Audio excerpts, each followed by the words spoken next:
एकीकडे कोल्हापूर संस्थानाला महाविकास आघाडीचे सगळे नेते जाऊन सन्मानाने त्यांना उमेदवारी देतात, तर दुसरीकडे मात्र छत्रपती शिवाजी महाराजांच्या वारसदारांना 4-4 दिवस दिल्ली येथे अमित शाह मोदी भेटत नाहीत. त्यांना ताटकळत उभे राहावे लागते.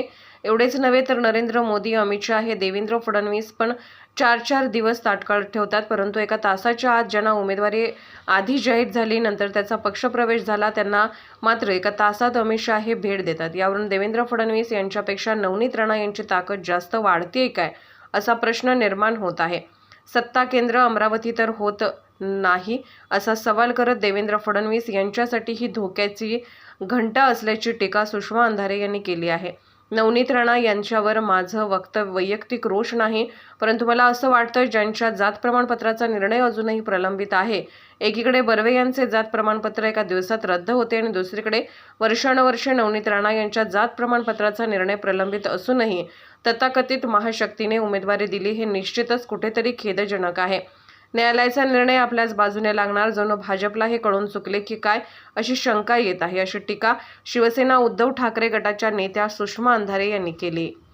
बोलले मला सांगा एकीकडे कोल्हापूर संस्थानाला उमेदवारी अर्ज द्यायचा होता, तर महाविकास आघाडीचे सगळे नेते एकत्रित गेले आणि अत्यंत सन्मानाने त्यांनी ती उमेदवारी त्यांना बहाल केली.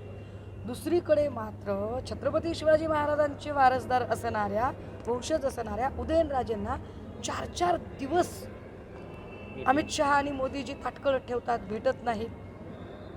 बरं, ते देवेंद्रजींना पण भेटत नाहीत, 4-4 दिवस ताटकळत ठेवतात. आम्ही ऐकलंय, तुमच्याच सगळ्या माध्यमातून आम्ही पाहिलंय. परंतु एका तासाच्या आत मला वाटतं भाजपच्या इतिहासात ही पहिली घटना असेल की ज्यांचा पक्षप्रवेश नंतर झाला आणि उमेदवारी आधी जाहीर झाली. असं भाजपमध्ये कधीच होत नाही. निष्ठावंत वर्षानुवर्ष आहेत. मग याचा अर्थ जे भाजपचं सत्ता केंद्र महाराष्ट्रातलं नागपूर आहे, ते नागपूरचं अमरावतीला स्थलांतरित होत आहे का?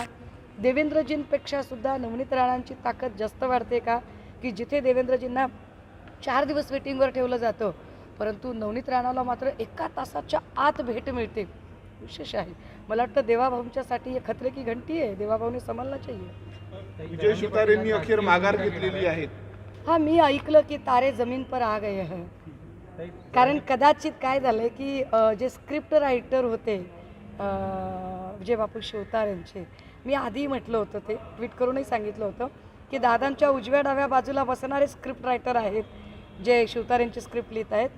फरक एवढाच आहे, स्क्रिप्ट रायटरने क्लायमॅक्स सीन फार चटकन दिला हातामध्ये आणि त्यामुळे तारे जमीन पर आलेले आहेत. हरकत नाही, पण तरीसुद्धा अजूनही दादांचा धोका संपला आहे असं मला अजिबात वाटत नाही. कारण एक माणूस देवेंद्रजी आपल्या रस्त्यातनं बाजूला करत आहेत. त्यामुळे पंकजा मुंडे आणि सुधीर मुनगंटीवार यांची लोकसभेला उमेदवारी जाहीर करणं किंवा इकडे सुनेत्रा पवारांना उमेदवारी देत अजितदादांना एका मतदारसंघात अडकवून ठेवणं, ही फार चातुर्यानं देवेंद्रजींनी खेळलेली खेळी आहे असं मला वाटतं. लक्ष्मीच्या हातात कमळ असते असं नवनीत राणा उमेदवारी घोषित झाल्या त्या दिवशी बोलले होते. कसं पाहता या वक्तव्य? लक्ष्मीच्या हातात कमळ असतेच म्हणे. लक्ष्मीच्या हातात कमळ असते असं म्हणणं म्हणजे नवनीत राणा सरळ संपत्तीचा मुजोरपणा दाखवत आहे असा त्याचा अर्थ होतो.